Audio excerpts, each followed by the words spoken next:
It's the Fresh Dope Podcast, baby. We on.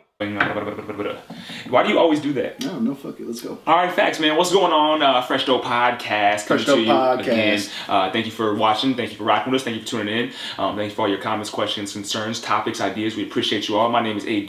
This is my cohort, my dog, Young Shizza, a.k.a. Mr. Fantastic, a.k.a. Mr. Simplistic, a.k.a. Smooth Milk. Don't forget that one. Just like that. Yeah, so today we come with a cool one. I think. You get to judge that and let us know. Still talking about music in general. We can say hip hop, but it's music in general. Are artists giving us too much material on a regular basis? Is it too consistent? Are we getting too much of these artists? Flooded, man. Is it? Yeah, are we saturated with music that maybe is too much? Back in the 90s, yeah, we had artists like Nas, Jay-Z, DMX, the Wu-Tang Clan. I mean, they're still around, obviously, but it wasn't as flooded. I feel like there were 2-year breaks. Matter of fact, we can take a look at like Nas' studio albums. Illmatic released in 94. Next, it was Is Written in 96. I Am in 99. He released 2 in 99. Nostradamus in 99. Stillmatic in 2001. Godson in 2002. So it's more so, it's probably like an average of like a 2-year basis. And I think you probably just wouldn't get as many songs or music in between those albums, I would say. You did. Yeah. And I think personally, that has a lot to do with the technology. I think because the technology has gotten to the point where you can buy a computer, you can buy a mic, get yourself a closet, and record, that not only has benefited your trash-ass rapper that's been in this hometown for the last 15 years, but also has benefited people like the Main Street artists who record on their buses now, who record anywhere in the hotel now. They record anywhere. So they have access to record anytime they want to, and with the internet, they can put it out whenever they want to. Fuck what the label says. So I think inherently you're going to get more music, right? Yeah, because it's more accessible. It's more accessible. It can be made more accessible, and you can create music more efficiently, easier, without going to. And no one was better than that in our senior year, freshman year of college time period than Lil Wayne. I would agree. He went bonkers for like a solid 5-6 year period. I have an incomplete list. It even goes, I couldn't name all of them. This is not complete. That totals 1,757 songs for Lil Wayne's track list. And just to be out is one thing. Like just to have those songs is one thing. But for those songs, he's probably got terabytes of music. Yeah, like for those songs to be out to the public is another thing.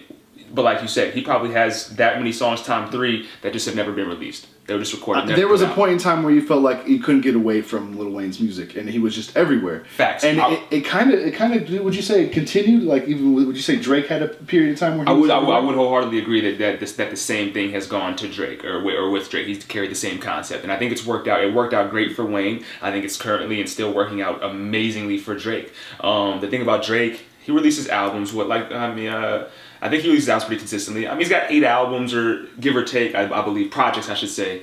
We're going to use the term album very loosely, since 2007. So I guess it's really not bad, but comeback season was in 2007. Thank Me Later, 10. So Far Gone before that in 2009. So it's pretty consistent right there. You have and 3 years straight. Take Care, 2011, and then go ahead in between. And in between, you've got all the features that Drake's popular for. I mean, and I guess that's why I think we got it more so with Drake, or getting it more so with Drake, because he's way more of a crossover. I mean, Lil Wayne's a crossover artist as well, but Drake is such a crossover artist. Like, he's pop, top 40, he's hip hop, he's rap, he's urban.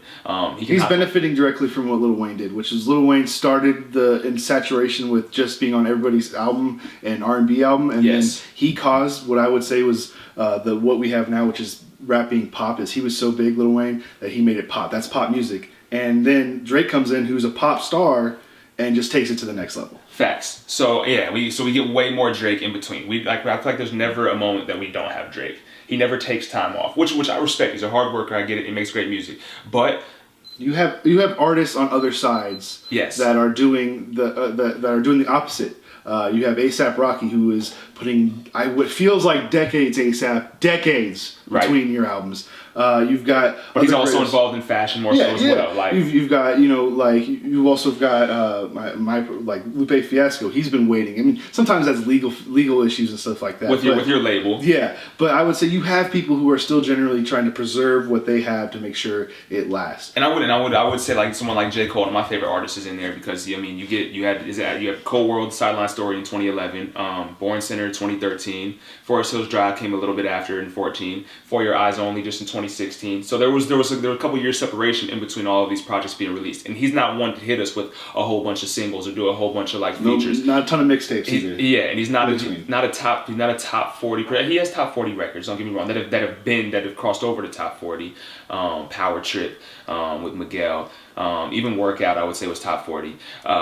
But he's not hitting us over the head every month, every 2 months. Like, he just kind of lets it happen. You might hear Cole on a Jeremiah Plains feature. Yes. Which is, it's a dope record. Was it a crazy? It was a pretty solid radio record. But it's not like Drake hitting the One Dance. No. Or things of that nature. The joint with the Calvin Harris and Rihanna. It's not. It's different. No, it's different. So to answer the question, I don't think it has. I think it's facilitated with the technology, but I don't think you would see anything different in any other time period if they had what we have. Okay, that means people will still be putting it. So it's still a year, an album a year. In '97, if they had the Instagram, Snapchat, the Facebook, the YouTube, the SoundCloud, everything was just like it is in 2018. You think we'd still be getting the same amount of music that we're getting from artists today? Yeah, it would be more consistent. About an album a year, yeah. Okay, so let's take it back to the root of this whole discussion. Are today's artists giving us too much music, too much material on a regular basis? Because I mean, not to mention they are on social media, they are doing other things like fashion, sports, hosting events. Like, are they too present? I get it's they're building their brand, they're building their cause. We're not saying it's a bad thing. We're just asking. Yeah. The question. Could we? Is it good to take some time off? Is it good to step back and make people want you? Or retire and come back, Jay-Z. Yeah, and he did so very well because he's just that good and he's still making music. Willie Nelson is still making fucking music. That's crazy. Yeah. Cher was on her farewell tour for forever. So it happens, man. Facts. But let us know what you think. Drop it in the comments below. Tweet us at FDO Podcast. Hit the YouTube. I guess we are on the YouTube or the Facebook. SoundCloud. All our listeners on there. iTunes, Apple Podcasts. Thank you everybody for supporting. We appreciate you. And holla at us with some more ideas and topics. All right. We love it. Smooth Milk. A Dizzle. Salam Melly Mel. I don't know which way Ohio is, but you dig. It's Fresh Dope Podcast. Woo. It's the Fresh Dope Podcast, man. We out.